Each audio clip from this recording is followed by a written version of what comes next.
Em nome do povo, invocando a proteção de Deus e a luz do Espírito Santo, iniciamos os nossos trabalhos. Convido o senhor segundo secretário, deputado Cláudio Cunha, para fazer a leitura do texto bíblico e da ata da sessão anterior.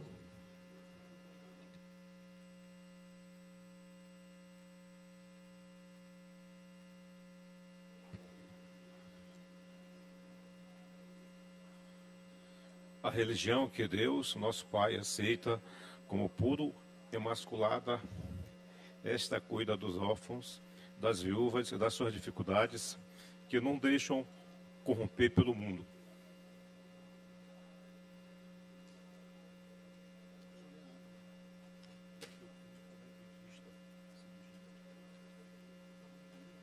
A família tem que ser letra grande.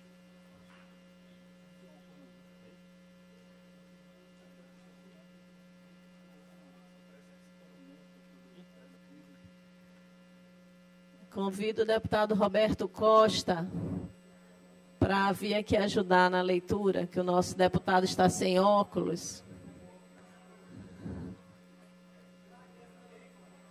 Deputada Cláudia, me dê a honra de fazer essa leitura. O deputado Cláudio Cunha está sem óculos. Presidente, é porque tem que ser letras garrafais bem grandes, viu? Eu tenho um problema aqui tem que fazer uma cirurgia de catarata.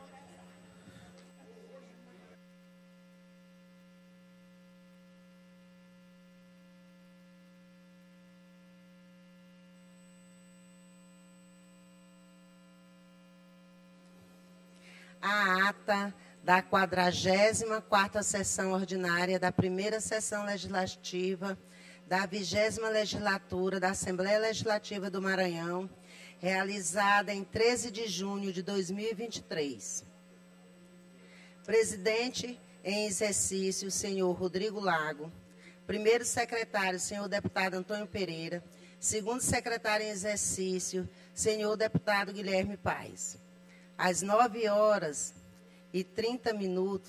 presentes os senhores deputados Aloysio Santos, Ana do Gás, André Rezende, Antônio Pereira, Ariston Arnaldo Melo, Carlos Lula, Cláudia Coutinho, Cláudio Cunha, Daniela, Davi Brandão, doutor Iglesio, doutora Viviane, Edna Silva, Eric Costa, Fabiana Vilar, Fernando Braide, Florence Neto, Francisco Najib, Guilherme Paes, Emérito Eba, Iracema do Vale, Janaína Ramos, Júlio Mendonça, Júnior Cascaria, Júnior França, Juscelino Marreca, Leandro Belo, Mical Damasceno, Neto Evangelista, Osmar Filho, Pará Figueiredo, Rafael, Ricardo Arruda, Ricardo Rios, Rio do Amaral, Roberto Costa, Rodrigo Lago, Solange Almeida, Wellington do Curso e Zé Inácio. Ausente o senhor deputado Glauber Cotrim. O presidente, em nome do povo, invocando a proteção de Deus, declarou aberta a sessão, determinando a leitura do texto bíblico e da ata da sessão anterior, que foi aprovada, e do expediente, que foi encaminhado à publicação. No horário do pequeno expediente, ocuparam a tribuna os senhores deputados Carlos Lula, Rafael, Zé Inácio, Mical Damasceno e Wellington do Curso. Não havendo mais oradores inscritos neste turno dos trabalhos, a presidente declarou aberta a ordem do dia. Anunciado em um único dos pareceres, número 411 de 2023, da Comissão de Constituição, Justiça e Cidadania. Em relação final ao projeto de lei de número 33 de 2023, de autoria do deputado Júlio Mendonça, e 410 de 2023 também, a Comissão de Constituição e Justiça, em relação final ao projeto de lei 067, de autoria da deputada Fabiana Vilar, os quais foram aprovados os respectivos projetos de lei, encaminhada à sessão governamental. Em segundo turno, a tramitação ordinária foi aprovado e encaminhado A redação final. Devido ao acolhimento de emendas do projeto de resolução legislativa 034, de autoria do deputado Antônio Pereira. Em primeiro turno, tramitação ordinária, foi aprovado o projeto de resolução de número 36 de 2023, de autoria do deputado Arnaldo Melo. Por fim, o plenário aprovou os requerimentos 231, de autoria da deputada Mical Damasceno, e 234, de autoria da deputada Iracema do Vale. O requerimento número 232, de autoria da deputada Mical, foi retirado a pedido da autora. No primeiro horário do grande expediente, não houve orador inscrito no tempo destinado aos partidos ou blocos, não houve indicação de deputados. No expediente final, não houve oradores inscritos. Na forma regimental, o presidente convocou uma sessão extraordinária para a votação em redação final do projeto de resolução legislativa 034. Nada mais havendo a tratar, a sessão foi encerrada e lavrada a presente ata, que lida e aprovada será devidamente assinada. Plenário Najib Haikel, do Palácio Manuel Beckmann, em 14 de junho de 2023. Ata lida. Ata lida e considerada aprovada. Concedo a palavra ao senhor primeiro secretário, deputado Antônio Pereira, para fazer a leitura do expediente. Obrigado, senhora presidente. Iracema Vale. Matéria para leitura da 47ª sessão ordinária do dia 14 de 6 de 2023, quarta-feira, hoje. Projeto de lei. Projeto de lei de números 369 a 370, de autoria do deputado Cláudio Cunha. Projeto de lei de número 371 deste ano, 2023, de autoria do deputado Rildo Amaral. Projetos de resolução legislativa. Projeto de resolução legislativa de número 043, 2023, de autoria do deputado Antônio Pereira. Projeto de resolução legislativa de número 044, 2023, de autoria do deputado Dr. Iglesio. Projetos de resolução legislativas de números 045 a 046, de autoria da deputada Mical Damasceno. Moção, senhora presidente. Moção de número 036, 2023, de autoria do deputado Cláudio Cunha. Requerimentos, senhores deputados e deputadas. Requerimento de número 235 deste ano, de autoria da deputada Mical Damasceno. Requerimento de número 236, 2023, de autoria do deputado Ricardo Rios. Requerimento de número 237, 2023, de autoria do deputado Carlos Lula. Requerimento de número 238, 2023, de autoria do deputado Hélito Curso. Requerimento de número 239, 2023, de autoria da deputada Mical Damasceno. Indicações, senhora presidente. Indicações de números 2.199 a 2.231 deste ano, 2.249 a 2.298 deste ano, de autoria do deputado Dr. Iglesio. Indicação de número 2.232 deste ano, de autoria do deputado Arnaldo Melo.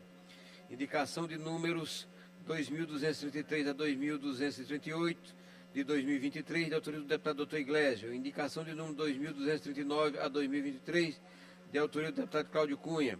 Indicações de número 2.240 e 2.241 de 2023, de autoria do deputado Juscelino Marreca. Indicações de números 2.242 e 2.243, de autoria da deputada Solange Almeida.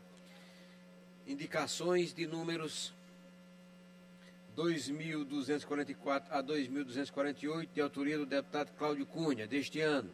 Indicações de números 2.301 a 2.304, de 2023, de autoria do deputado Júnior França. Senhora presidente, expediente lido. Expediente lido, encaminhado à publicação. Oradores inscritos no pequeno expediente, 5 minutos sem a parte. Transferidos da sessão anterior, o Eric...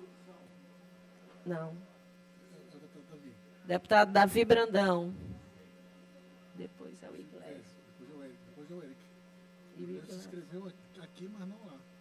Aqui. Não chegou ainda.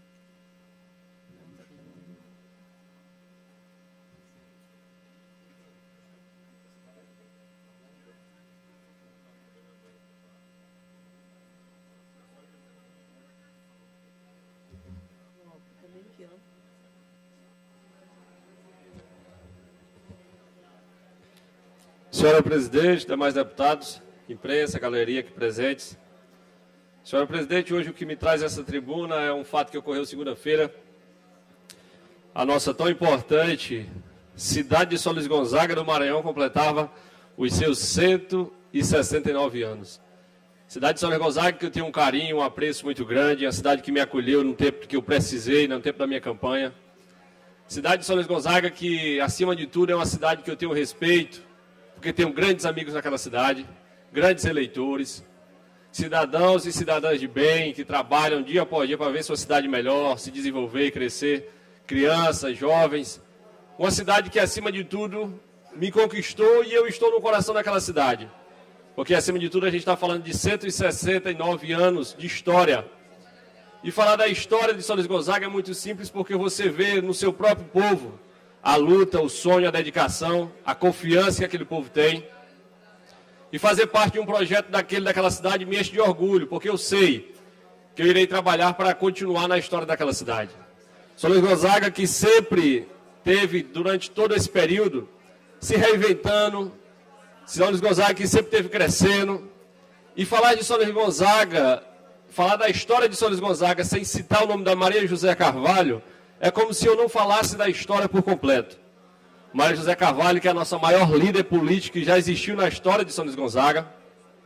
Uma mulher que eu nunca vi ninguém fazer uma política assistencialista, uma política de perto como ela faz, uma política que se dedica dia após dia pelo seu povo, pela sua população, que faz a coisa acontecer, que se doa ao máximo pela sua população, que está todo santo dia, que conhece a população pelo nome, que chama pelo nome, que faz com que o povo de São Luís Gonzaga veja nela a grande líder que ela é. E lá em São Luís Gonzaga eu tive o prazer de ser o deputado estadual mais bem votado da história daquela cidade, na eleição passada. Tive quase 4.000 votos lá dentro da cidade de São Luís Gonzaga. E eu tenho que estar aqui nessa tribuna hoje agradecendo o povo e, acima de tudo, parabenizando essa cidade. E reiterando meu compromisso, reiterando minhas ações enquanto deputado estadual, que a cidade, que a população de São Luís Gonzaga pode contar comigo, que a nossa líder Maria José pode contar comigo, que nós vamos estar aqui juntos, no que for preciso e necessário para retomar o caminho do crescimento daquela cidade. Porque política séria, política de compromisso foi feita no passado, mas ela vai retornar para o futuro. Muitos agora tratam a cidade de São Luís Gonzaga como fosse uma cidade qualquer, mas a São Luís Gonzaga merece respeito, merece carinho, merece amor, porque já chega do povo sair da sua cidade para procurar tratamento fora, porque não tem na sua cidade. Já chega das crianças que estão precisando de escola adequada e não ter como estudar. Isso é falta de respeito. Já chega do povo de sair de São Luís Gonzaga para poder ir lá na cidade de Bacabal ser atendida por falta de médicos em São Luís Gonzaga.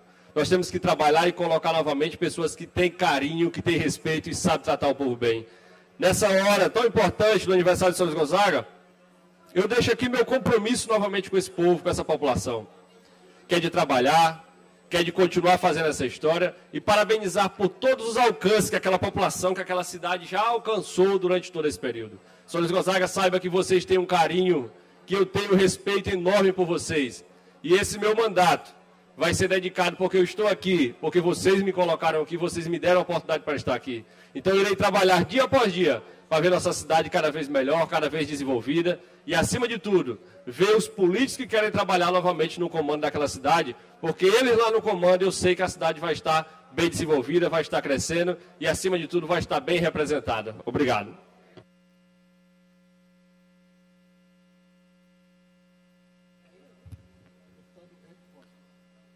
Com a palavra, inscrito o pequeno expediente, deputado Eric Costa, por 5 minutos, sem a parte. Deputado Eric, Vossa Excelência com a palavra.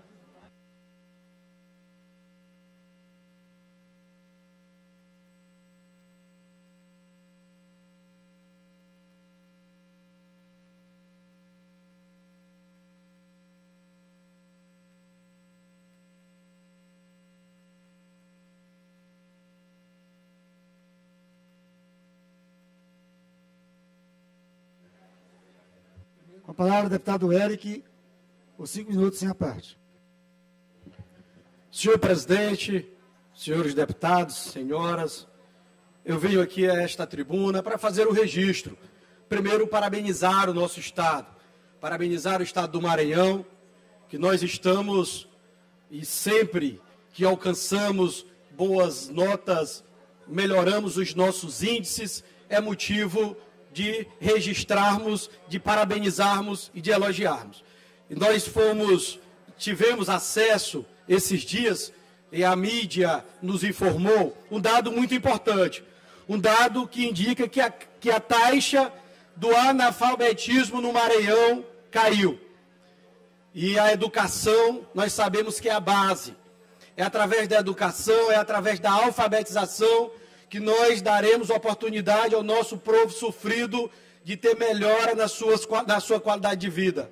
É através da alfabetização que nós iremos oportunizar aqueles que até então esquecidos, eles possam transformar a realidade de suas vidas, possam transformar a realidade de suas famílias ou mesmo da comunidade em que eles vivem. E o Maranhão alcançou dados importantes, números importantes. A imprensa registrou, e aqui eu quero parabenizar o trabalho feito pelo secretário Felipe Camarão, por toda a sua equipe, pelo Anderson e por todos que têm trabalhado para que nós possamos melhorar os números do Maranhão. E foi notícia no Brasil inteiro. Os números do PNAD contínua da educação para o Maranhão apresentam uma significativa redução na taxa do analfabetismo. Em 2019, a taxa era 14,6. Dado divulgado agora, recente em 2002, a nossa redução foi de 2,5 pontos. O número ainda é elevado, é um número de 12,1%. Mas o que nós temos que registrar é que nós estamos no caminho certo. É que as nossas políticas, as ações do governo estão surtindo efeito. E o Maranhão, de 2019 a 2022, foi o estado que mais avançou. Apesar do número precisar melhorar, nós fomos o estado que mais acelerou na diminuição do analfabetismo. E isso é importante porque estamos comprovando, através da ciência, cientificamente, através de pesquisa, que o Maranhão está no caminho certo. Então, faça esse registro aqui a toda a equipe que compõe a Secretaria de Educação, a todos os programas. É uma demonstração de que os programas estão no caminho certo, que os programas foram decisões acertadas e de que o Maranhão, no futuro bem próximo, deputados, nós iremos erradicar o analfabetismo nesse estado. É o que nós temos comprovado através dos dados. E a taxa do analfabetismo caiu 2,5%, colocou o Maranhão na federação no estado que mais avançou. No estado que conseguiu o melhor avanço, o estado que mais diminuiu. E isso é importante se registrar. Eu quero aqui também fazer uma outra análise e convidar essa casa para que nós possamos nos posicionarmos em respeito a uma insegurança jurídica que nós estamos vivendo no campo. Recentemente, aconteceu um episódio na cidade de Açailândia, onde uma propriedade foi invadida. E não é recente essa invasão. Essa propriedade já foi motivo de litígio judicial, e esse litígio ele saiu da comarca de origem, foi recorrido ao Tribunal de Justiça, chegou-se até o Supremo Tribunal Federal, que determinou a reintegração desta propriedade. E o que nós estamos observando é um desrespeito à lei, o não cumprimento das decisões judiciais. E hoje, essa propriedade ainda se encontra ocupada. Quando o pequeno produtor ele é prejudicado, nós estamos aqui para defender o direito à propriedade contra a grilagem, mas também nesse caso nós temos que defender quem produz, os grandes produtores. E essa defesa não é a um empresário ou a uma empresa individual. Essa defesa é a defesa do Estado Democrático de Direito. Na medida que as decisões judiciais não são cumpridas, nós provocamos o conflito no campo. Na medida que as decisões judiciais não são cumpridas, nós estamos desrespeitando, primeiro, a autoridade judiciária que determinou a reintegração. E segundo, a polícia militar que estava lá na frente, no embate, para fazer com que essa reintegração fosse cumprida. Recentemente, 3 policiais, aqui eu quero me solidarizar, a polícia militar, 3 policiais foram alvejados, estou concluindo, senhor presidente. 3 policiais foram feridos e nós estamos aqui na defesa da ordem social. Quando não se defende a ordem social, cria-se uma desordem. E não é isso que nós queremos para o nosso Estado. Nós queremos a segurança jurídica. Estou concluindo, senhor presidente. Nós queremos a segurança jurídica para que nós possamos ter o equilíbrio nas negociações, o equilíbrio entre os poderes, as decisões judiciais serem cumpridas, e nós aqui temos que nos posicionarmos. Essa Assembleia Legislativa, em defesa do direito à propriedade, em defesa do direito à ordem, em defesa do direito ao Estado democrático de direito. Porque na medida que não obedecemos à ordem, nós estaremos provocando uma desordem. E a desordem ocasiona conflito, e não é isso que nós queremos para o Maranhão. Nós queremos um estado de desenvolvimento, de segurança jurídica, onde o empresário possa ter a segurança de investir em sua propriedade e saber que não será invadida, que que invasores não terão apoio nem do governo, nem de todo um sistema. O que nós queremos é que, para o Maranhão, a paz no campo, para que quem trabalha possa produzir. E estamos aqui na defesa do Estado.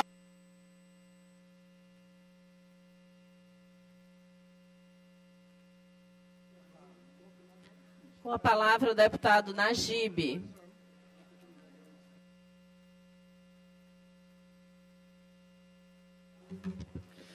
Bom dia, senhores e senhores deputados, deputadas, bom dia, galeria, imprensa, internauta, TV Assembleia.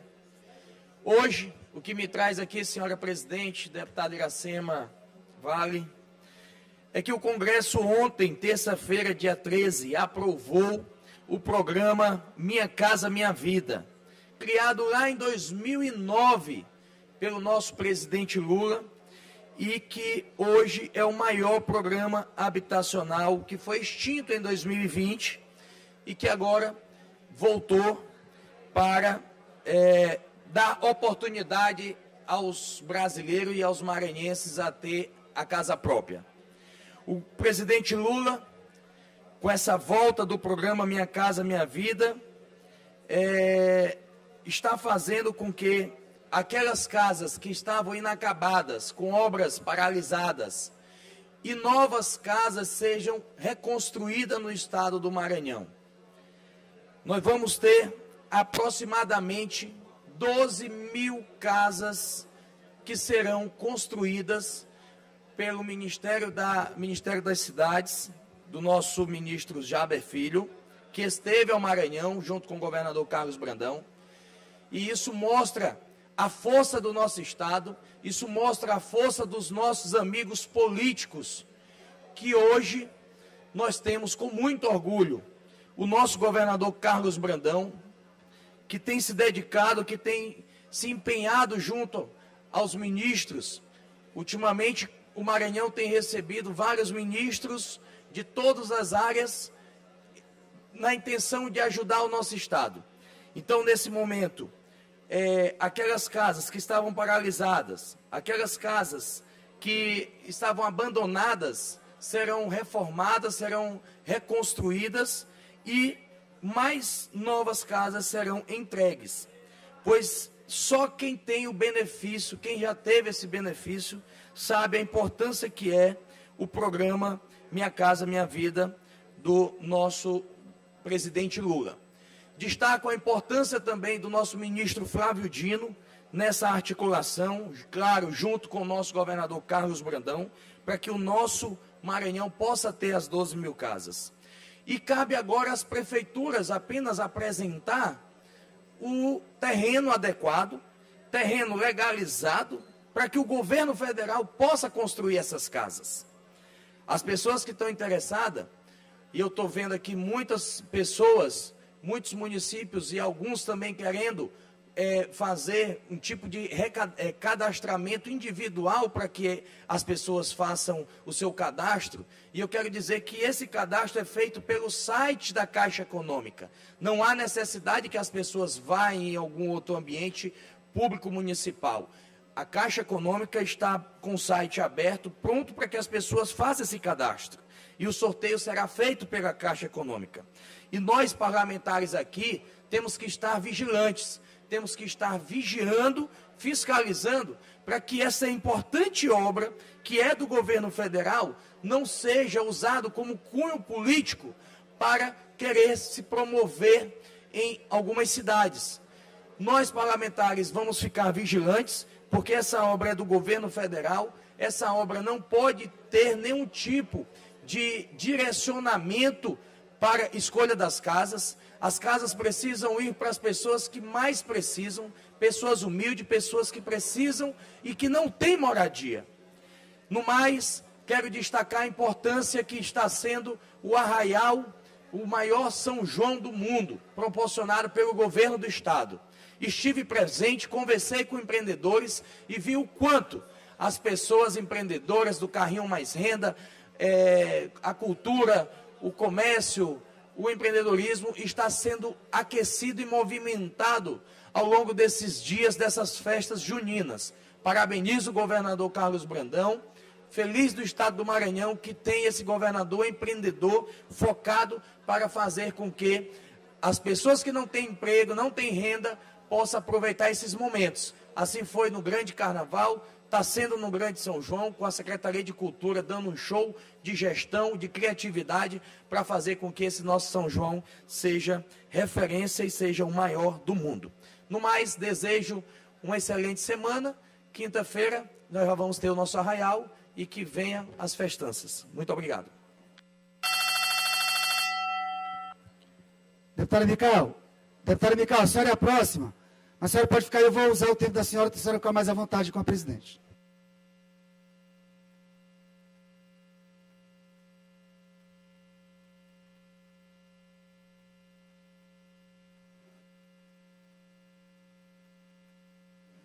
Deputado Wellington, pergunta com a deputada Mical. Deputado Wellington do curso por 5 minutos, sem direito à parte.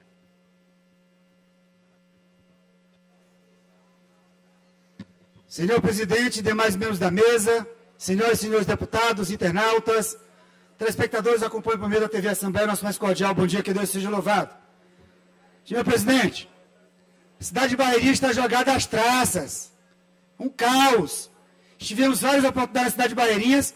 No último final de semana, denunciamos a situação do lixão, da falta de coleta de lixo, da demora na coleta de lixo. E já denunciamos também aqui a falta de iluminação pública, ou a deficiência da iluminação pública.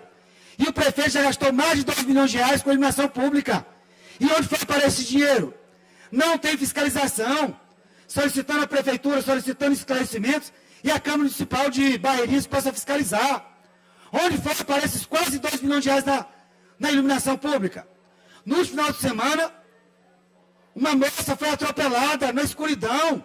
Um local que era para estar sendo iluminado, na rua rodoviária, na Avenida Rodoviária, por volta de 1h da manhã. Ela e o esposo, a moto deu prego, ficaram aguardando na calçada, aguardando para ser rebocado, para ser atendido. Um carro em alta velocidade do escuro atropelou a moça que veio a óbito.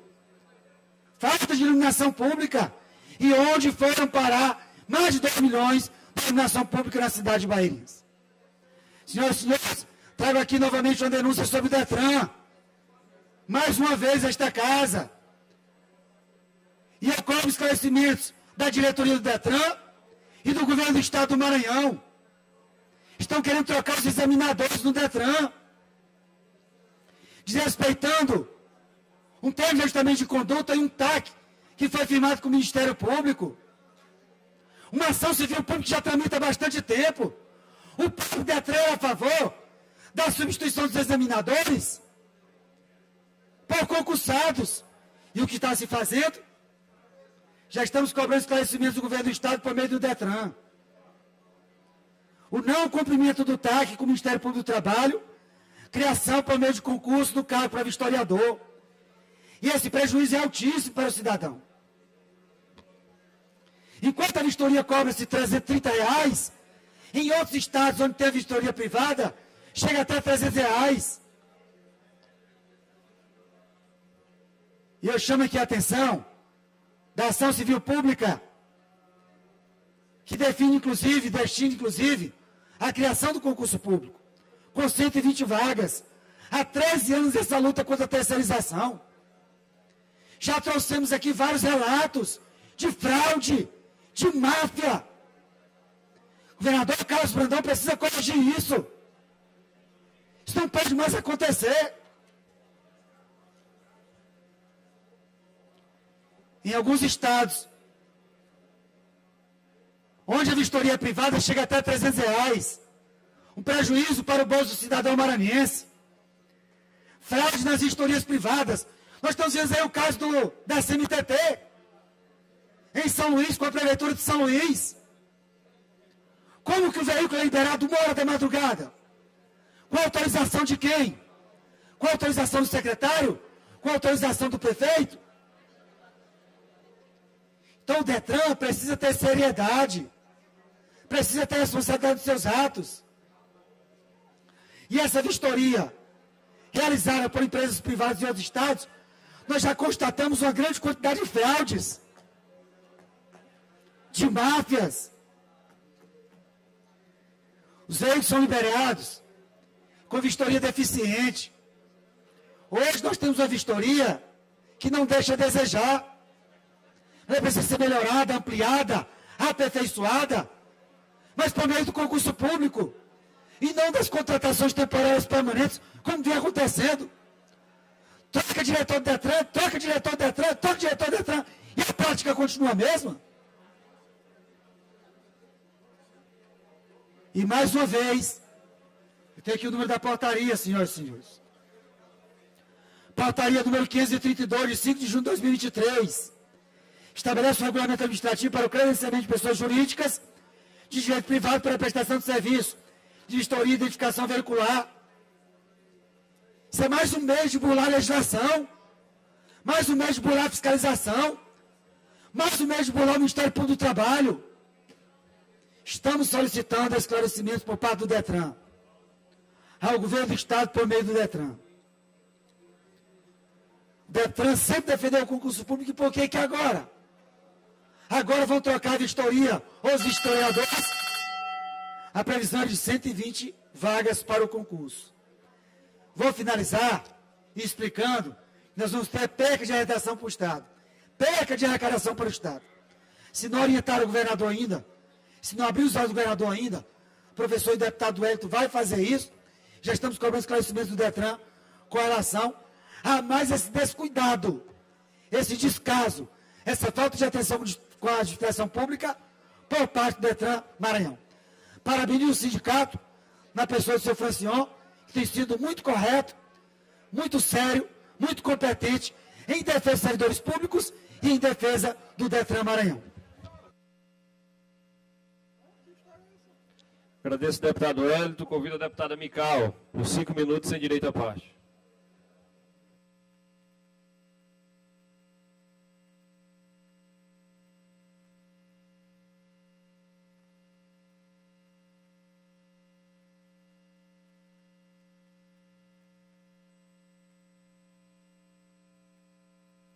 Presidente.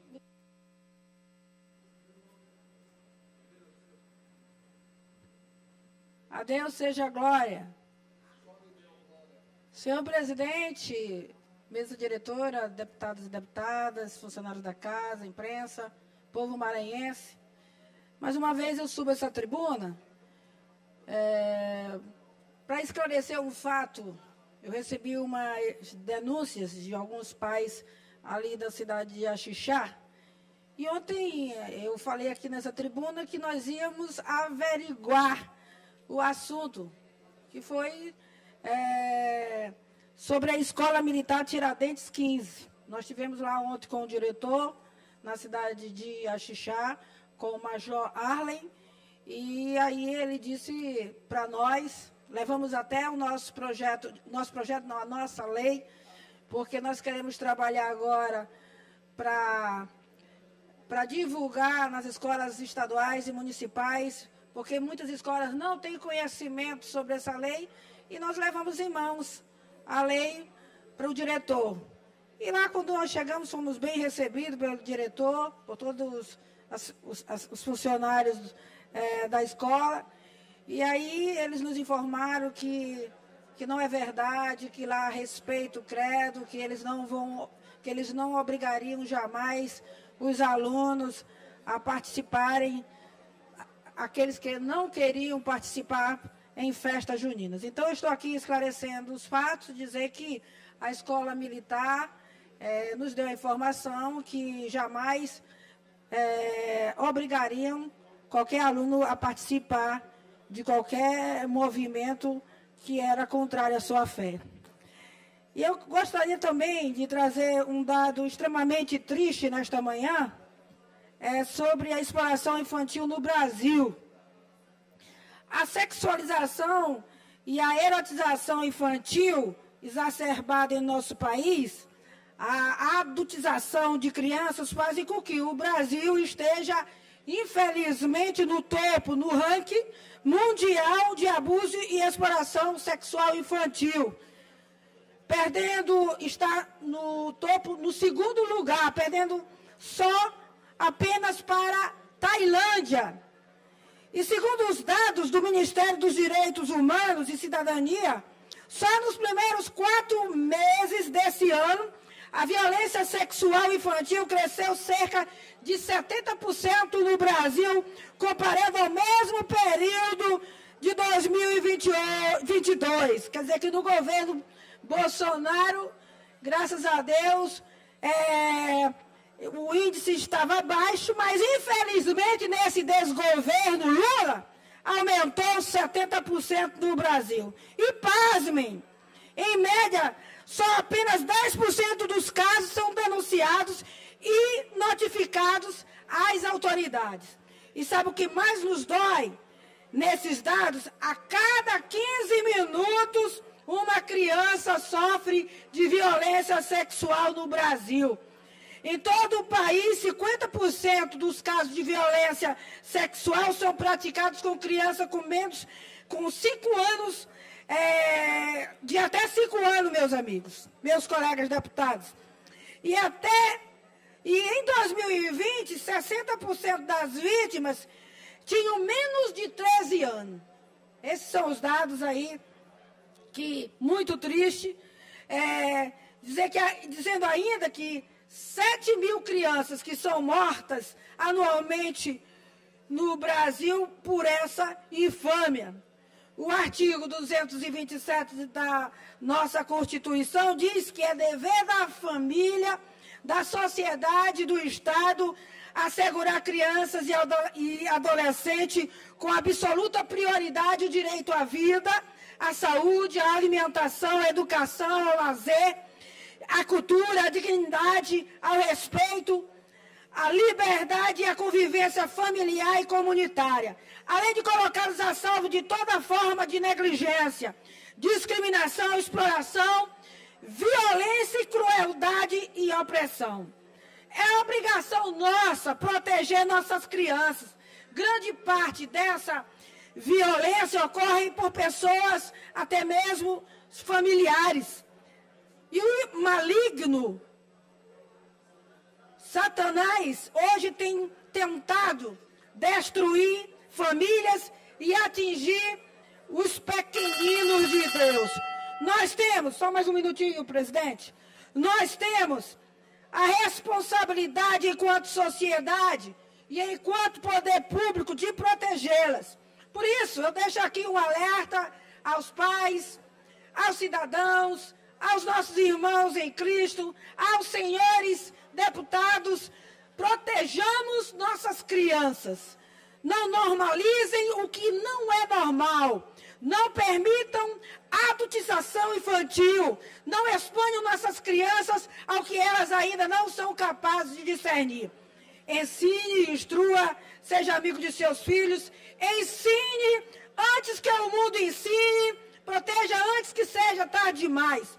Estejam atentos a quem frequenta a sua casa, ao que as crianças estão vendo. Isso daí é muito importante. Estão ouvindo e falando nas redes sociais com o que elas estão conversando. O ambiente virtual também pode ser lugar de abuso, de ataque às nossas crianças. Não deixe seus filhos expostos com dancinhas de música de baixo calão. É o mais que se vê agora. ou de forma pejorativa nas redes sociais. Não abra janelas ao maligno. Não abra janelas aos criminosos que se aproveitam, aos maníacos e sanguinários deste mundo. Como diz as Escrituras Sagradas, o mundo jaz no maligno, meus caros. E precisamos perceber essa realidade maligna e proteger quem precisa ser concedido. Proteger quem precisa ser protegido.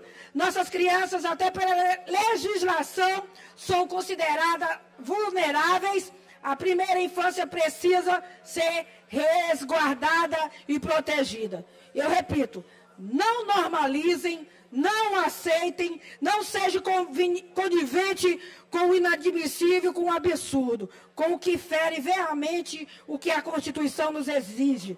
A proteção e cuidado com nossas crianças. Obrigada, senhora presidente.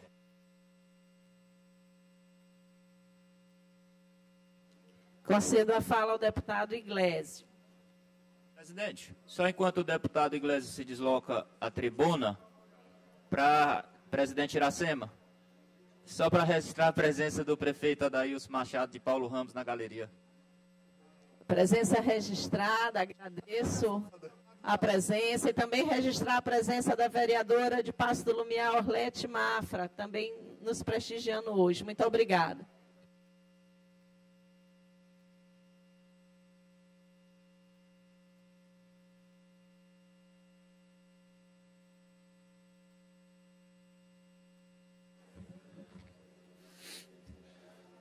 Bom dia a todos, senhoras e senhores. Sua tribuna, vou ser breve aqui na minha explicação. Primeiramente, agradecer à presidente da casa, que em nenhum momento se furtou em relação à CPI das apostas que nós estamos conduzindo aqui na Assembleia. Agradecer aos colegas, claro que de maneira direta, nominar todos os dirigentes dos blocos que indicaram seus membros aí de maneira tempestiva. Lamentavelmente, ainda existe plantação de notícias, como aconteceu domingo no Jornal Pequeno, no colunaço do Lorival Bogés, colunaço do Dr. Peta, que a gente consegue ver aqui as digitais da Federação Maranhense de Futebol e talvez, eventualmente, aí de algum dirigente de clube adversário. Infelizmente, tentando desqualificar. Vamos lá. Primeiro, ele começa dizendo que a CPI é para apurar acontecidos em jogos do Campeonato Maranhense 2023. Não é. É o que aconteceu no futebol no período recente. Inclusive situações como a do Imperatriz, que foi alvo de manipulação de apostas. Então, eles já estão trazendo uma fake news aqui, né? Então, questiona a questão do fato determinado específico. Veja só. Outra, o proponente da entrevista disse que pediu informações para o Ministério Público de Goiás. Fake news. O que eu falei é que nós, quando instalarmos a comissão, eu vou sugerir um requerimento, né, provavelmente para pedir informações ao Ministério Público de Goiás, mas a CPI nem foi instalada ainda falta o ato. Então, ele tenta trazer aqui a CPI por conta da questão da administração pública. Ora. Primeiro, direito esportivo é uma das nossas atribuições legislativas. É possível a Casa legislar sobre direito administrativo e, portanto, investigar irregularidades relacionadas a direito esportivo. Então, não entendo isso aqui. Parece uma preocupação grande nisso. Fora isso, o Campeonato Maranhense recebe todo ano, deputado Júlio, recurso do governo do Estado. Como é que o governo do Estado vai colocar dinheiro num campeonato que está aí com suspeita de manipulação e a Assembleia não vai investigar se de fato tem ou não de maneira responsável? Aí, aqui que foi pior, aqui a vergonha foi grande. Meu amigo Lorival, que gosto demais aqui, ele, né, acho que se encantou lá pelo pessoal da federação e trouxe aqui, dizendo que a Delegacia do Consumidor instalou um procedimento a pedido da FMF. Ainda soltou aqui que o delegado da Delegacia do Consumidor disse, de boca dele, saindo palavras dele, que a CPI das apostas ia atrapalhar o trabalho do inquérito dele. Olha só, entrei em contato com o delegado do consumidor, o ex-secretário Leonardo, e ele me disse que, em momento algum, conversou com ninguém da imprensa, incluindo o doutor Peta, Lorival Bogé. Então, aqui, ó, sinceramente, esse tipo de coisa aqui, ela faz atrapalhar. E outra coisa, trazendo aí nuvem sobre a minha participação na CPI, por conta de presidir um moto. Duas coisas. Primeiro, instalou os trabalhos da CPI, eu vou me licenciar do moto. Meu mandato termina em outubro. A CPI tem 120 dias prorrogáveis por mais 60. Portanto, quando ela iniciar, eu já não volto mais para o moto, só vou entregar prestação de conta. Então, meu vínculo vai acabar. E segundo, a CPI não é do deputado Iglesias, do deputado Pará Figueiredo. A CPI é colegiada. Qualquer requerimento passa pelo crivo dos 7 deputados. Não sai nada da minha cabeça. Está aqui, chegou agora. O deputado Ricardo Arruda trabalhou aí com o Sérgio Frota de Sampaio na eleição. É a primeira coisa que eu fiz. Ele pode usar, eu citei o nome dele, ele pode usar para me desmentir se eu estiver falando uma mentira. Porque eu o convidei, antes da CPI, para participar. Foi a primeira pessoa que eu convidei. Para quê? Para ter equilíbrio na coisa.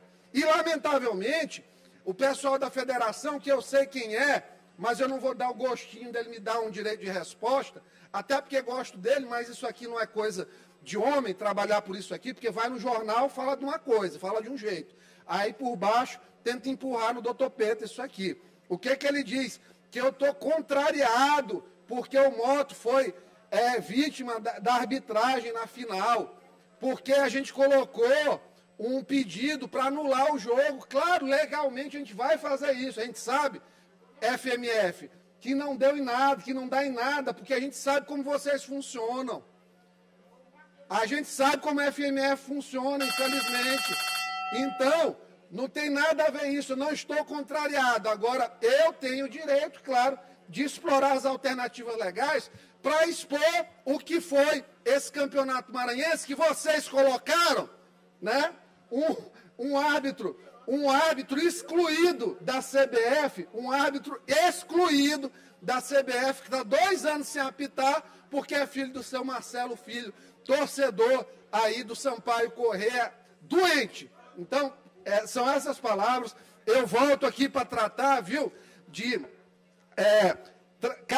São João, volto para tratar do São João, volto para tratar da Setur e de outros temas aí relacionados, principalmente essa parada que nós tivemos aí no final de semana em São Paulo, que deu muito o que falar e nós vamos falar aqui também. Muito obrigado, presidente.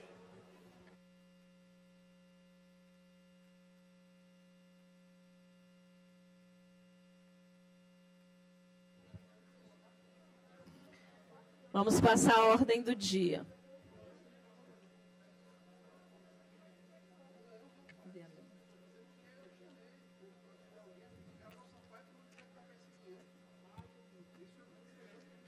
Projeto de lei número 239 de 2023, mensagem número 38 de 2023, de autoria do Poder Executivo, que dispõe sobre as diretrizes para a elaboração e execução da Lei Orçamentária de 2024 e da outras providências. Com parecer favorável emitido pela Comissão de Orçamento, Finanças, Fiscalização e Controle. Relator, deputado Roberto Costa. Em primeira discussão.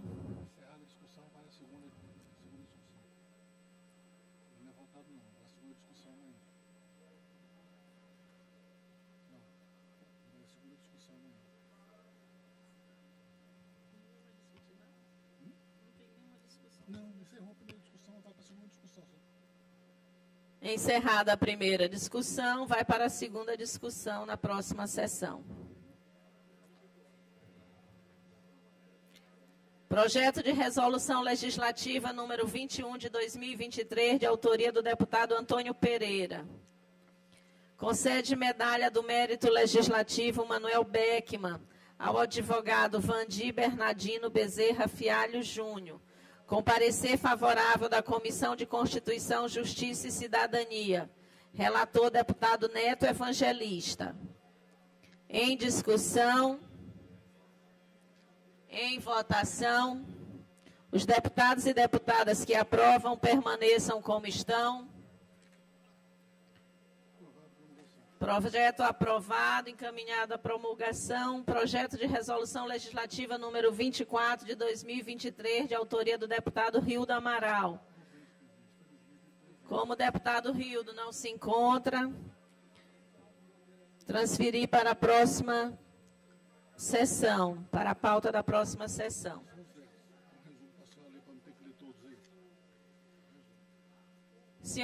Senhores deputados e deputadas, passaremos a apreciar os vetos totais aos projetos de lei número 21/2017, 26 de 2017, 49 de 2017, 253 de 2017, 12 de 2018, 33 de 2019, 70 de 2019, 31 de 2019 e 65 de 2019. Todos com parecer da Comissão de Constituição, Justiça e Cidadania pela manutenção dos vetos.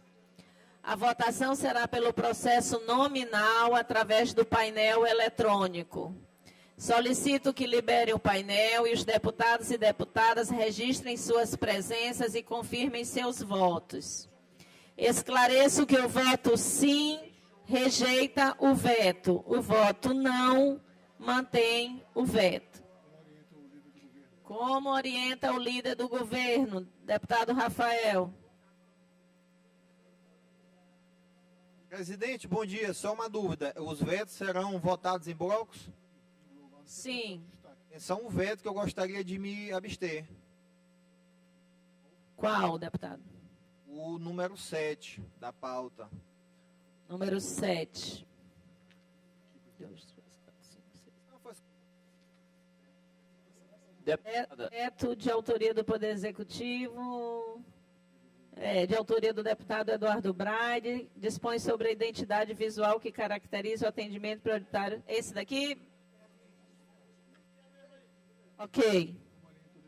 Como orienta o líder do governo? Deputada Andréia.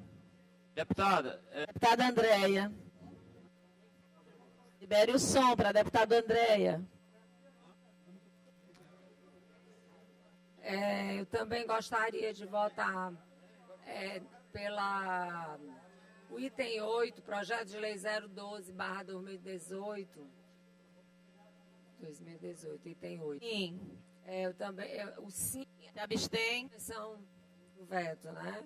Abstém? Pela rejeição do veto, eu voto não, então. Voto não, mantém o veto. Voto sim, rejeita o veto. Senhora rejeita. Sim, pela rejeição desse veto. Deputada Andréia, como orienta o líder do governo?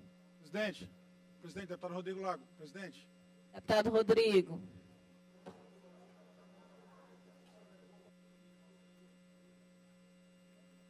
Vou liberar o microfone aqui para mim.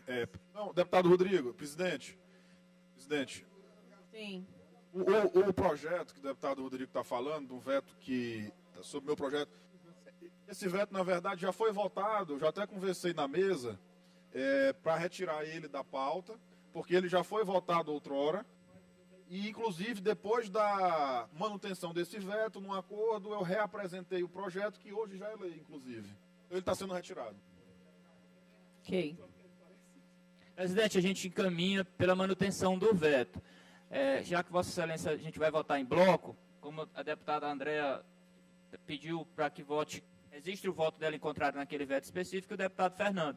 Mas todos os outros vetos a gente encaminha pela manutenção do veto, votando não. É isso?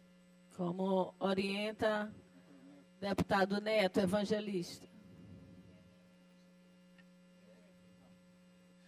Presidente, a orientação da liderança é pela manutenção dos vetos. O voto não. Voto não. Presidente, Eric.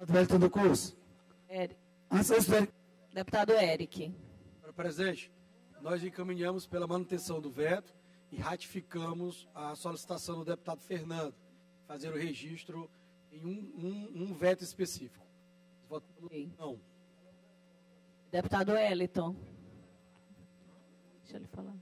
Presidente, no caso, tem 3 projetos que são de minha autoria, o item 4, o item 5 e o item 6.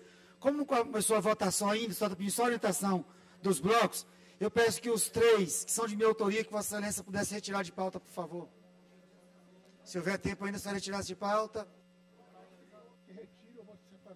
Você quer que retire ou vote separado? Não, pode retirar, presidente. Pode retirar, que eu tenho que tentar articular depois, eu tento verificar com mais coisas. Só para retirar de pauta, por gentileza.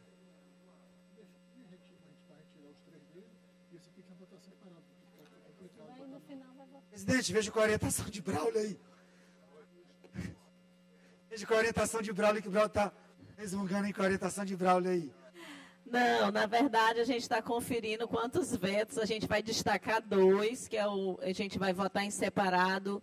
O que a deputada Andréia vai votar a favor. E vai votar em separado o que o deputado Fernando Braide destacou. É só isso aqui que nós estamos falando, deputado Hélio. E vamos retirar os seus. Vamos atender. Então, item 4, 5 e 6 ficam retirados da pauta. O item 7 e 8 nós vamos votar em separado. Ok?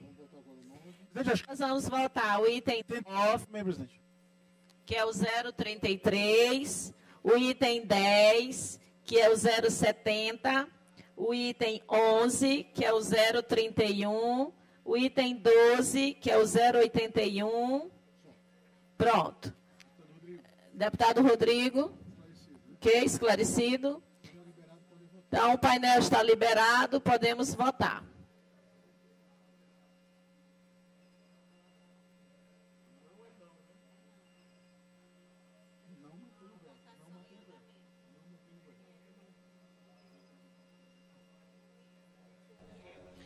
Você está acompanhando neste momento a ordem do dia em que os deputados estão votando com relação aos vetos total de autoria do Poder Executivo. É o momento em que eles param para votar sobre a questão dos vetos. Estamos votando apenas o veto do item 7, que é o veto que trata o projeto de lei 253 de autoria do deputado Eduardo Braide, correto? Não. Estamos votando todos os itens. Item 9, item 10, 11, 12... Ah, tá. Primeiro vamos votar em bloco, depois votamos os destaques, correto? Exato.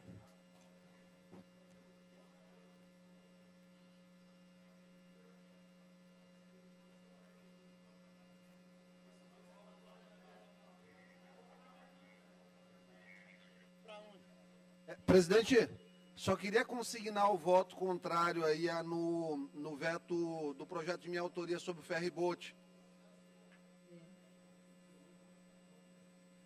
Consignado.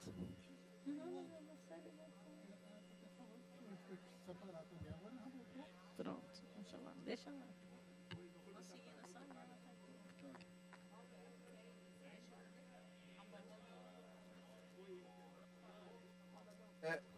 Presidente, estou sendo informado aqui pelo líder do governo, em relação à questão da votação em bloco, já foi aprovado, gostaria de pedir a Vossa Excelência, se tiver condições regimentais, aí o Braulio está ao seu lado para ver, que se fosse retirado aí de pauta esse veto para ser votado numa próxima oportunidade. Já iniciou a votação, deputado. Eu vou constar em ata a sua manifestação. Deputado Júnior França.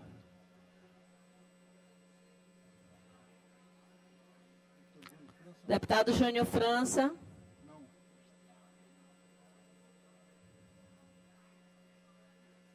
Não. Tem mais algum deputado online? Não, né? Só. Vai encerrar a votação. Tudo certo, né? Vamos encerrar a votação. 30, não. 1, sim. Presidente.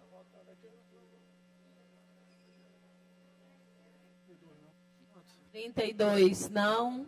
E um voto, sim. Mantido o veto. Comunique-se ao governador. Vamos votar os itens destacados. Veto total de autoria do Poder Executivo.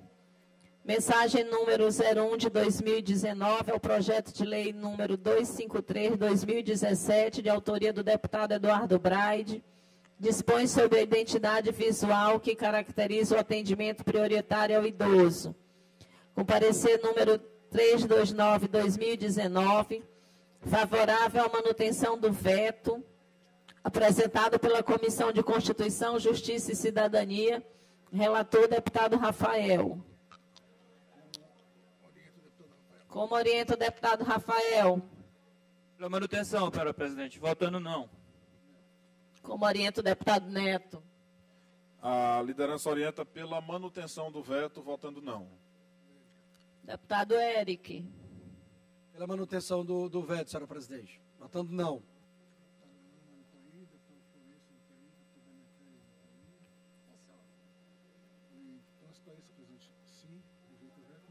Esclareço que sim, rejeita o veto. Não mantém o veto. Está liberado o painel.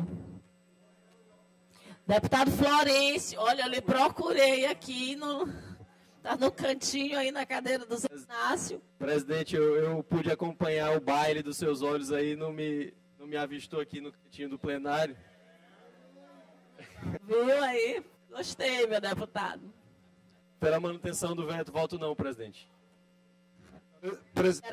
Presidente. Neto. Quem falou? Deputado Iglesias.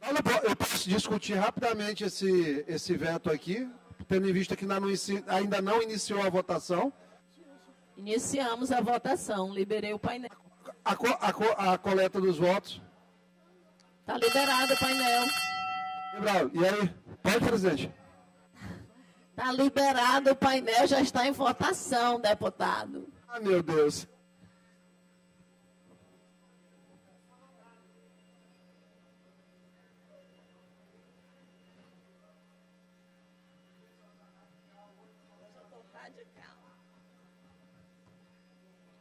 Não cochila hoje.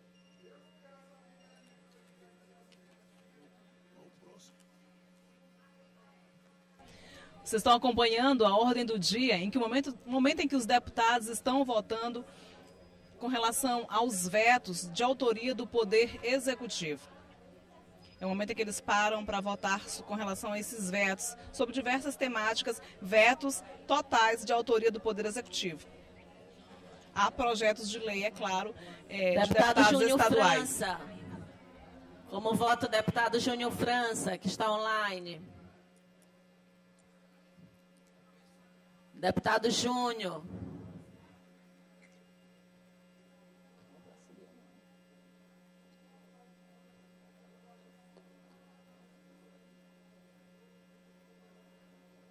Voto não, minha presidente. Registrado. Voto não. Deputada Viviane.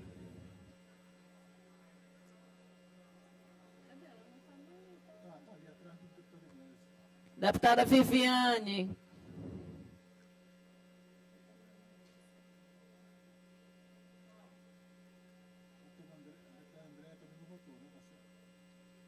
Deputada Andréia.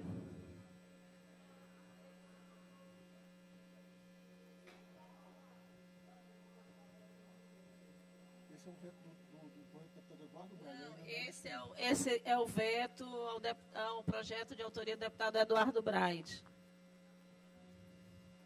Senhora presidente, eu não consigo, a minha digital não consegue votar aqui. Eu já informei a equipe de TI meu voto. Tá bom, minha querida, me perdoe. Voto não. Então vamos encerrar aqui a votação. Quantos votos lá? Votação encerrada, 29 não, 1 sim e 3 abstenções. Mantido o veto. Comunique-se ao seu governador. Veto total de autoria do Poder Executivo. Cadê Iglesio? Fique atento. Veto total de autoria do Poder Executivo, mensagem número 22/2018, ao projeto de lei número 12 de 2018, de autoria do deputado Estênio Rezende, denomina de Dr. Humberto Coutinho o Hospital dos Servidores do Estado do Maranhão e da outras providências. Com parecer número 90/2019, favorável à manutenção do veto apresentado pela Comissão de Constituição, Justiça e Cidadania, relator Antônio Pereira. Deputada Andréia. Então, presidente, mesa e demais colegas, existia um entendimento que não deveria essa casa indicar nomes de vultos de nossa história para nomear instituições, hospitais, enfim. Eu concordo plenamente com o deputado Estênio Rezende, no momento em que eu acho que o deputado Humberto Coutinho merece muito essa homenagem, esse reconhecimento. Então, eu gostaria de pedir aos colegas que me acompanhassem nesse voto e que a gente derrubasse esse veto e prestasse uma justa e honrosa homenagem a quem tanto fez por esta casa, por este Maranhão, por Caxias, e merece, portanto, que a gente reveja a situação desse veto. Obrigada, presidente.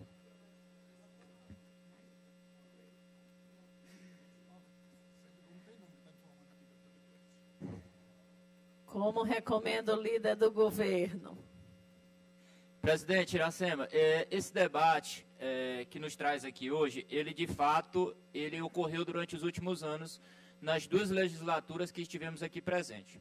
É de praxe dessa casa, ex-presidente deputado Arnaldo Melo, que está aí do seu lado, essa casa nominar órgãos do Estado com referências, obviamente, com pessoas que prestaram relevante serviço ao nosso Estado e que não estão mais conosco.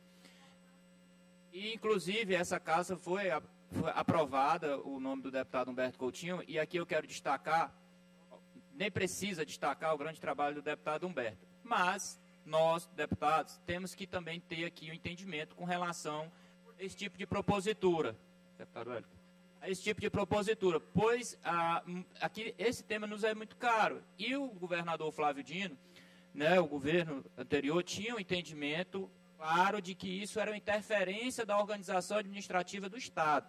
Por isso a razão do veto. Não só este veto, mas muitos outros foram vetados, inclusive a própria consultoria legislativa da Casa já fazia pareceres negando essa prerrogativa parlamentar que a Casa tinha. E no governo Carlos Brandão, esse entendimento tem se mudado. A própria consultoria legislativa já tem aprovado projetos nesse sentido. Por esta razão, eu também acompanho o pedido da deputada Andréa Rezende, de encaminhar pela derrubada do veto e a gente trazer de volta essa prerrogativa do Parlamento Estadual. Até porque o Hospital do Servidor não tem nome. Eu estava aqui só te mirando. Presidente.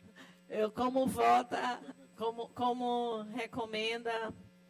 Presidente. Voto. Deputado Neto. Nessa mesma linha, houve um entendimento da gestão anterior, governamental, de que a Casa não teria atribuição constitucional de nominar bens públicos. Que não é agora, mas de sempre, o meu entendimento era diverso deste, de que a Casa Legislativa tem sim poder, prerrogativas constitucionais de nominar bens públicos, como sempre fez. E há alguns anos atrás, vários vetos ocorreram nesse sentido. Mantendo o entendimento que sempre tive, entendendo a importância da pessoa, inclusive, que está sendo homenageada, e o pedido, obviamente, da querida deputada Andréa Rezende, a orientação do bloco, da liderança do bloco, é pela derrubada do veto, votando sim. Deputado Florencio Neto. Senhor presidente. Deputado Carlos Lula. Deputado Florencio. Alguém diz... Deputado Lula, desliga o microfone para o deputado Florencio. Presidente, essa liderança entende no mesmo sentido da liderança do governo, do deputado Neto, e a gente também é sensível ao nome do doutor Humberto e também a essa possibilidade dessa casa não se diminuir e a gente não abrir mão dessa prerrogativa. Quero, inclusive, parabenizar a defesa que fez a deputada Andréa, que é muito importante, e a nossa orientação é pela derrubada do veto. Voto sim. Deputado Lula. Presidente Iracema, eu queria só ratificar os argumentos já passados pelos deputado Rafael, pelo deputado Neto. De fato, quando a gente estabelece uma interpretação extremamente rigorosa do artigo 43 da Constituição Estadual, a gente limita muito o que é possível fazer nesse parlamento. E é importante dizer que de tempos imemoriais essa casa nomina bens públicos. Obviamente que a gente tem que ter um cuidado de ser razoável para não querer sair mudando o nome de tudo que é praça, tudo que é rua e tudo que é órgão público, mas é de tempos imemoriais que essa casa tem prerrogativa de poder nominar bens públicos. A gente fazer uma interpretação do artigo 43 para dizer que isso é malferir a administração pública, que isso está mudando a administração pública e, portanto, seria prerrogativa exclusiva do chefe do Poder Executivo, eu acho que é uma interpretação muito excessiva da Constituição e que limita o poder que essa casa tem. Então, me parece, sim, que é o sentido correto. Inclusive, é bom que tenha essa mudança da consultoria da casa, de apontar que é possível fazer essa mudança de interpretação, né? Afinal de contas, a Constituição é viva e, de mais a mais, a homenagem ao Dr. Humberto ela é valiosíssima. A gente já tem homenagem ao Dr. Humberto na maternidade na cidade de Colinas, mas é sempre justo fazê-lo aqui também, homenagear no Hospital dos Servidores do Estado, até porque a gente não está tirando nenhuma homenagem.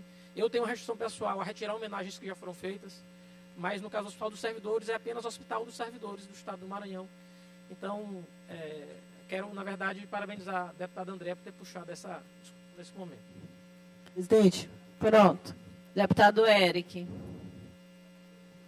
Gente, nosso bloco, a nossa liderança, é no sentido de que essa casa tem o princípio do livre convencimento parlamentar. E nós temos a liberdade e a convicção de analisar, caso a caso. A defesa que foi feita aqui pela deputada Andréa, ela foi muito bem fundamentada e é esse o nosso entendimento. Então, a nossa orientação é no sentido de que nós iremos revisar esse veto e derrubar o veto. Para que essa casa possa prestar esta justa homenagem ao doutor Humberto. Então, é sim a recomendação. Esclareço que o voto sim, recomendado por todos os líderes, rejeita o veto. E o veto não mantém o veto. Liberar o painel e vamos à votação. Presidenta, deputada Cláudia. Queria parabenizar a companheira deputada Andréa Rezende, salutar realmente e lhe dizer, deputada, obrigada, muito obrigada, porque realmente quem conheceu o nosso saudoso deputado Humberto Coutinho, o homem que tinha um amor enorme pela saúde e pelas vidas que salvou, sim. Voto contra esse veto. Voto a favor contra o veto. Presidente. Sim. Só um breve registro aqui. Eu gostaria de compartilhar da fala dos demais colegas quando fazem as justas referências e homenagem ao saudoso deputado Humberto Coutinho, tendo em vista todo o serviço prestado que ele teve dentro do Estado do Maranhão, como deputado, como presidente desta casa, como um militante da área da saúde, homem que fez história também dentro da saúde do nosso Estado. Então, hoje, homenageá-lo, derrubando esse veto, eu acho que é de suma importância, e é claro que eu estou aqui para registrar o meu voto contrário a esse veto, e junto com os demais colegas fazer essa justa homenagem. Certo. Então, Sim, encerrando a votação. Voto sim, 25. Não, 0. Abstenção, 0. Então, veto derrubado, rejeitado. Comunique-se ao governador.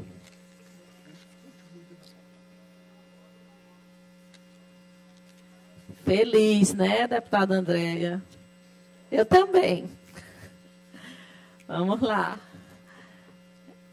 Requerimento, a deliberação do plenário. Requerimento número 233/2023, de autoria do deputado Dr. Iglesio. Solicita que tramite em regime de urgência o projeto de lei número 006 de 2023, de sua autoria, o qual estabelece o sexo biológico como critério para a definição do gênero dos esportistas em competições esportivas profissionais no Estado. Em discussão, em votação, os deputados e deputadas que aprovam permaneçam como estão. Presidente, só um instante, por gentileza. A palavra ao deputado Rafael.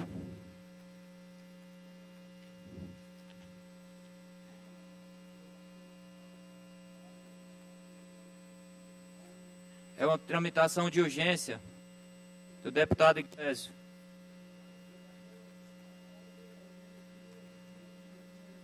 Esse projeto, ele não tem parecer ainda, Braulio, ou já tem parecer? Está 120 dias mais ou menos na CCJ, sendo cozinhado. Tá, eu acho que seria mais prudente, deputado, a gente fazer essa discussão inicialmente na CCJ. Só a sugestão, não vou votar contra a urgência. Deputado, eu já fiz, inclusive, um ofício pedindo à CCJ, a presidência da CCJ, para ser votado, e não foi incluído em pauta aí de maneiras sucessivas. Na sessão de terça-feira. Hã?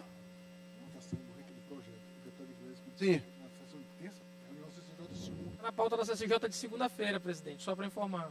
Ok. Pronto, vamos votar? Em discussão? Em votação, os deputados e deputadas que aprovam permaneçam como estão. Requerimento aprovado. O deputado Iglesio está pedindo para colocar na ordem do dia de terça-feira, após a reunião da CCJ. Encerrada a ordem do dia, inscrito, deputado Iglesio.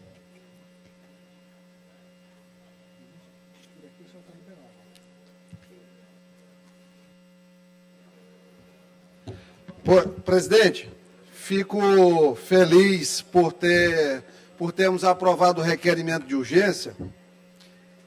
Então, fico feliz por termos aprovado o requerimento de urgência em relação ao PL 006, porque, ao que parece, a CCJ ela vinha tentando se escusar de fazer uma discussão a respeito do tema.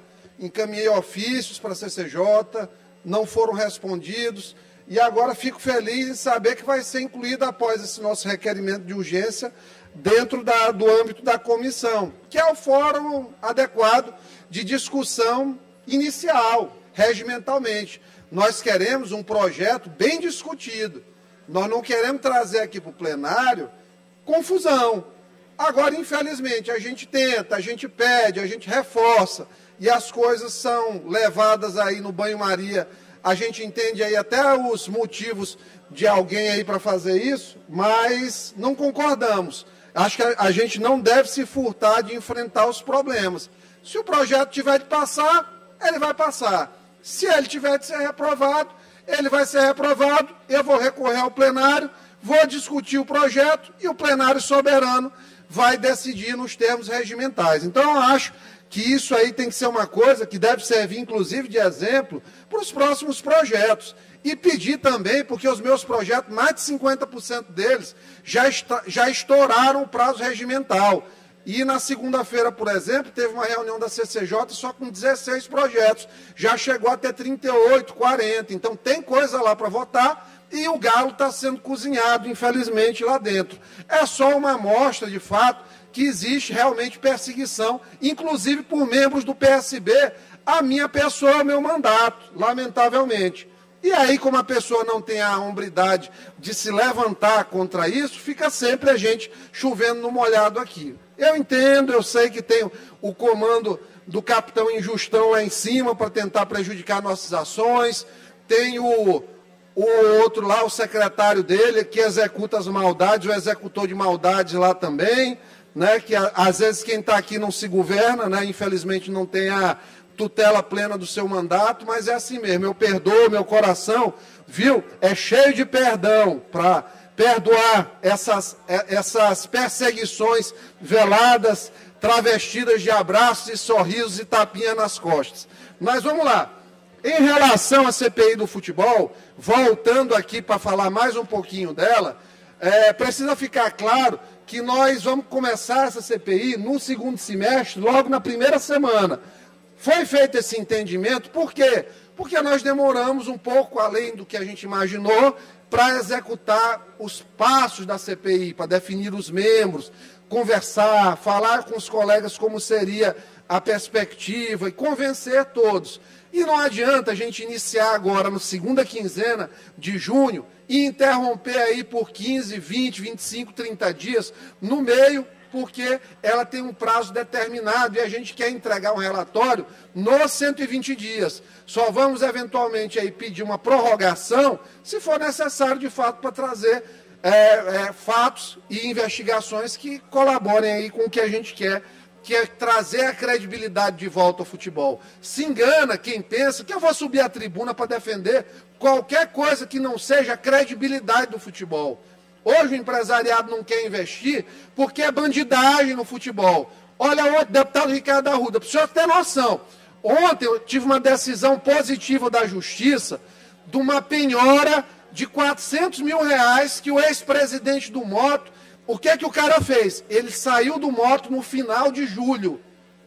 Sabe o que é que ele fez? 2 semanas antes, ele pegou, sentou com os advogados que supostamente trabalhavam com Moto, fez uma confissão de dívida de R$400 mil. Que advogado caro é esse, doutor? Já tinha feito um acordo na Justiça de R$600 mil. Eu quero saber o que 600 mais 400, 1 milhão, onde é que se acha esse dinheiro todo em futebol? Porque não tem. Então tem clara evidência de fraude processual e, claro, possível beneficiamento nessa condução. Se eu vou sair 2 semanas antes, eu vou deixar uma dívida para o Moto de R$400 mil. O Moto que estava com o salário atrasado há 4 meses. Onde é que eu vou assinar isso? Isso não é coisa de gente séria. Isso é uma verdadeira molecagem. Infelizmente, uma verdadeira molecagem. Molecagem, como muitas vezes acontece, em relação a situações em que o próprio cristianismo ele é maltratado. Nós tivemos esse final de semana a parada LGBTQIA+, e mais algumas letras aí que todo tempo estão sendo incluídas. A gente vai até se perdendo na velocidade dessas letras de inclusão, né?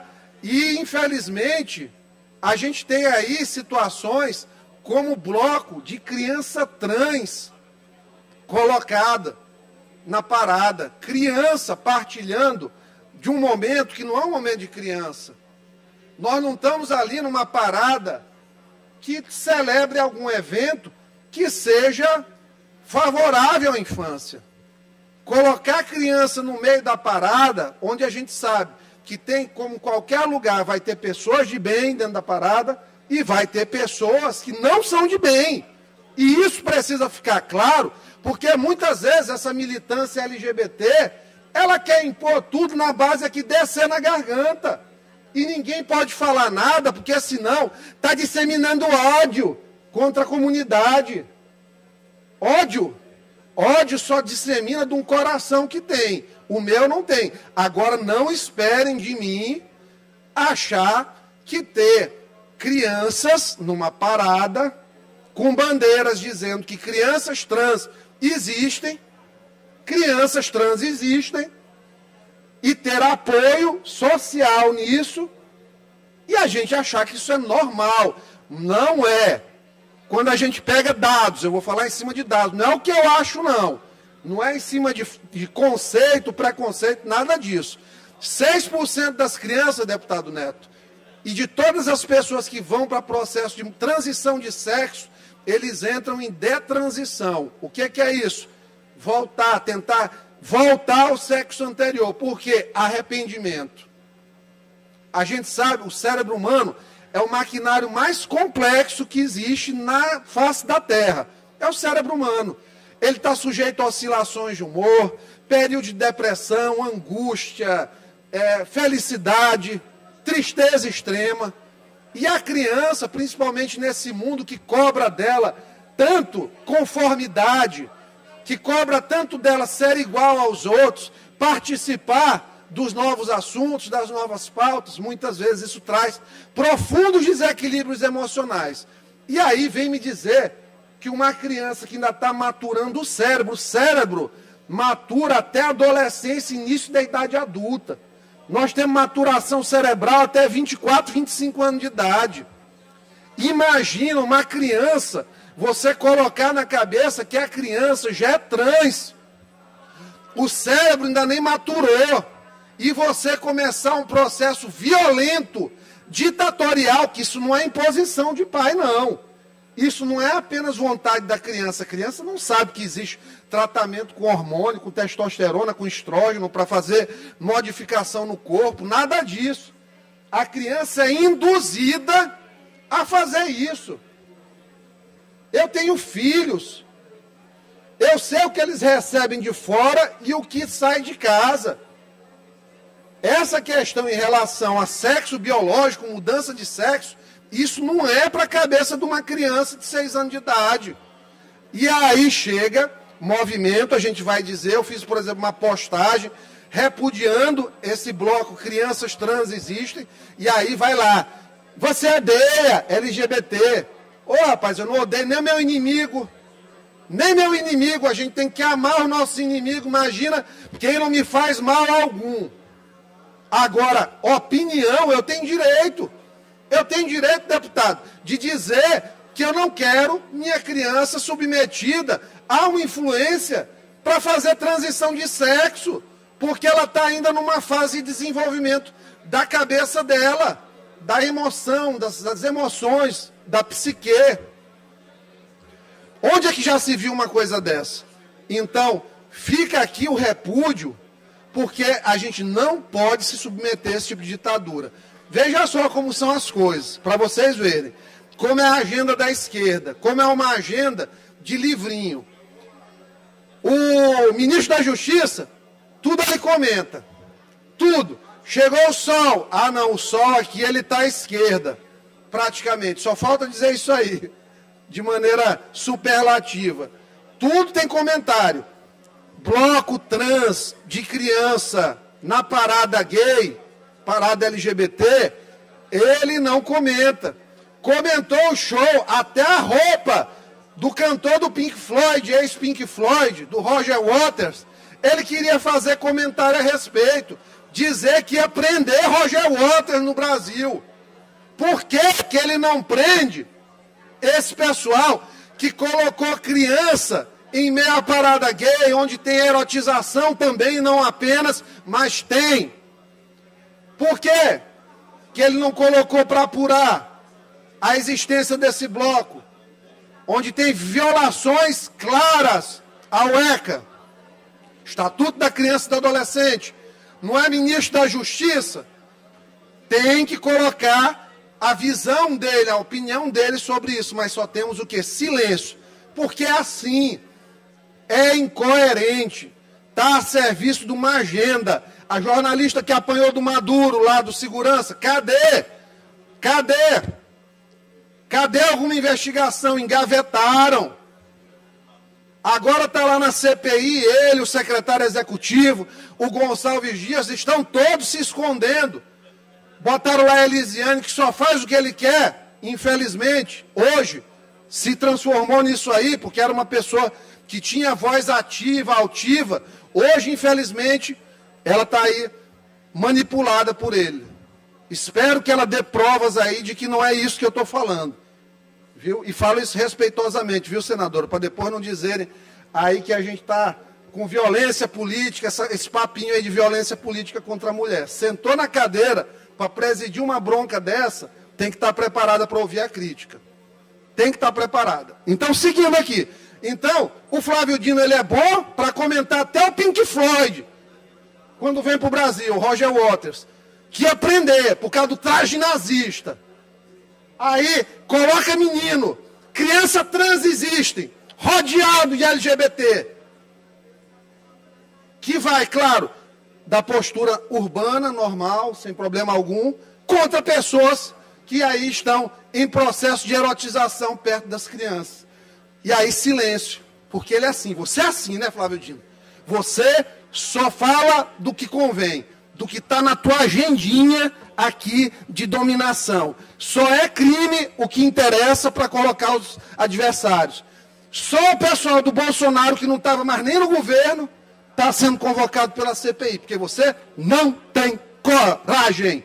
Como não tem coragem de fazer o que deve ser feito dentro do PSB, de diligenciar o partido que você preside. Infelizmente é isso.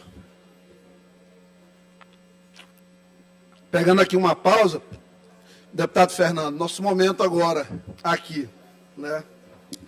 Não poderia deixar de trazer aqui a baila também e de fazer uma reflexão sobre o que tem sido feito pela Prefeitura de São Luís. Olha, o prefeito está visivelmente destoante do que deveria ter para a cidade de São Luís. O que é São João? São João é tempo de guarnecer, de trazer manifestações locais, de nós vendermos o que nós temos aqui para fora. Não é não, meu juiz? Nós temos que vender o que a gente tem aqui para fora. Deputado Júlio, o senhor sabe disso. O que é nosso produto de exportação no São João? Nosso boi, nossas tradições, nosso cacuriá, nossas danças diversas, nossa diversidade. E aí, o prefeito de São Luís gasta mais ou menos 7 milhões de reais para fazer as festas. Tem 3 vereadores lá que ganharam 370 mil de emenda para carnaval. Está melhor que os deputados da Assembleia aqui, para indicar, inclusive. Viu, meu governador Brandão? Ó, vamos melhorar aqui para a gente poder ajudar mais o São João das nossas bases. Importante. E o prefeito, desses 7 milhões, o que é que ele faz? Pegou, olha só, tela. TV Assembleia, tela. Primeiro, qual foi o São João, deputado Fernando Braide, que esse tal de Thierry já cantou na vida dele? É cantor de Arrocha, 250 mil reais. Thierry, apresentação investigada no Ministério Público do Amazonas, no Ministério Público da Bahia. Aqui no Maranhão, pelo preço ainda maior, porque lá ele recebeu 235 mil. Cantora Joelma, ex-Calypso. Valor global, 250 mil reais, apresentação, tabelado. E esse aqui tirou o couro do maranhense e do ludovicense. Luan Santana, cantor junino. Só que não. Luan Santana nunca cantou nenhuma música junina, que eu saiba na vida. O prefeito, ele trouxe o deputado Ricardo Arruda. Está aqui, ó. Bota na tela. Luan Santana. Dotação orçamentária, 1.100.000. Empenhado, 800 mil. Valor de um empenho parcial, só do primeiro, 630 mil. O pessoal até calou aqui para ver esse absurdo. Somado aqui pelo diretor da mesa, 1.635.000. Obrigado, Braulio. Então, tá errado isso aqui. Tá errado. Como é que vai pegar 1.635.000 reais e entregar para artista de fora? Aí, meu líder do governo, querido, que cada vez melhor aqui nessa Assembleia, agora que vai ser prefeito Timon, tá amigo de todos. Vamos lá. Liguei ontem para o secretário de Cultura, Yuri. Eu digo, Yuri, não quero pegar uma calça riada na hora que falar esse negócio da prefeitura. Abre teu coração e me diz o máximo que tu pagaste para um cantor aqui na Assembleia, aqui no nosso arraial. Qual foi o maior valor, Yuri, que você pagou no arraial? Olha, R$7.000 o boi mais caro. Ou seja, dava para passar uma boiada de 220 bois caros com esse 1.650.000. O único momento do ano que o pessoal que faz cultura do Maranhão tem, que podia ser cuidado pela prefeitura nesse momento, o boi ficou com fome. O boi morreu no pasto. Porque a prefeitura está sonegando. Tem que alimentar a boca de Luan Santana, a boca de Joelma, a boca de Thierry, meu Deus do céu. Quem diabos é Thierry, senhor? Quem é Thierry, deputado Fernando, no São João? Jesus do céu. Então, fica esse nosso apelo para que a prefeitura dê atenção às maranhensidades, às ludovicensidades, aos fazedores de cultura que aqui estão. 220, mais de 220 bois poderiam ter sido alimentados no pasto da cultura da prefeitura de São Luís. E assim não foram. Por quê? Porque o prefeito prefere alimentar bocas lá de fora, bocas alheias, beijar outras bocas lá fora. Infelizmente isso aconteceu. E eu quero pedir para o prefeito atenção nisso aqui, porque pega mal. O Estado está distribuindo aí para vários bois, eventos, investindo 44 milhões de reais. A prefeitura pegou 7, investiu 1.600.000 até agora, porque tem mais, vem mais gente aí. Vai passar de 2 milhões, assessores. Com Luan Santana, com Joelma, com Thierry. Lá ele. Eu fico preocupado, porque muito bom seria se o prefeito ele até fizesse um investimento desse, na época do aniversário da cidade, não tinha problema nenhum. Mas no São João, transformar o boi num grande pasto para Luan Santana vir aqui e levar R$1 milhão, porque assim, 630 mil é o cachê, mas tem as 200 toalhas, tem o salgadinho da coisa, tem lá as massagistas, tem os extras, tem as amenidades, deputado Arnaldo. Né? Então, assim, Luan Santana, nada contra você. Né? Minha esposa até gostava das músicas antigamente, né? Quando era mais jovem. Mas, pelo amor de Deus, para São João não é o que a gente tem. E aí fica a prefeitura fazendo essas macacadas, literalmente, e ainda tentando trazer para ela os louros da ocupação hoteleira de São Luís. Por quê? Porque está fazendo umas visitas aí de trade para fora.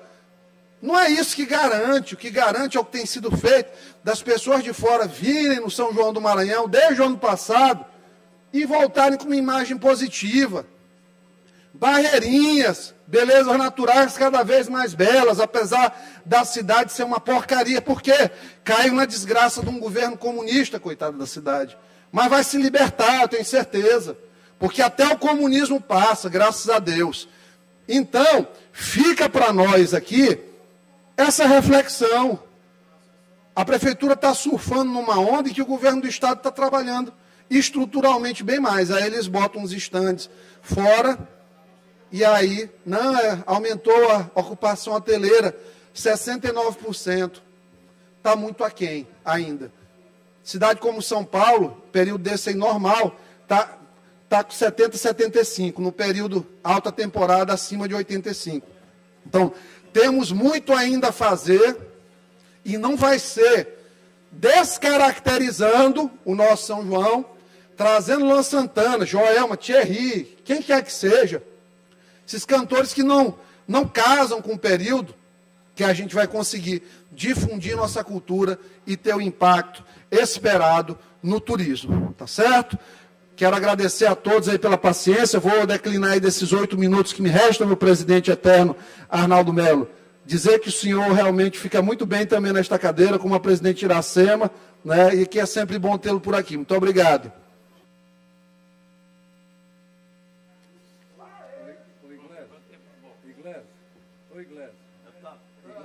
Agora é o bloco que você seria indicado. Cancela. Bloco parlamentar Juntos pelo Maranhão. Declina o deputado Iglesias, Júlio Mendonça também declinou. Deputado Cláudio Cunha. Está ausente, deputado Cláudio Cunha. Bloco parlamentar Unidos pelo Maranhão. Declina, presidente. Deputado Neto Evangelista, declina. Bloco parlamentar União Democrática. Deputado Eric. Declina. Expediente final, não há orador inscrito. Nada mais havendo a tratar, declaro encerrada a sessão.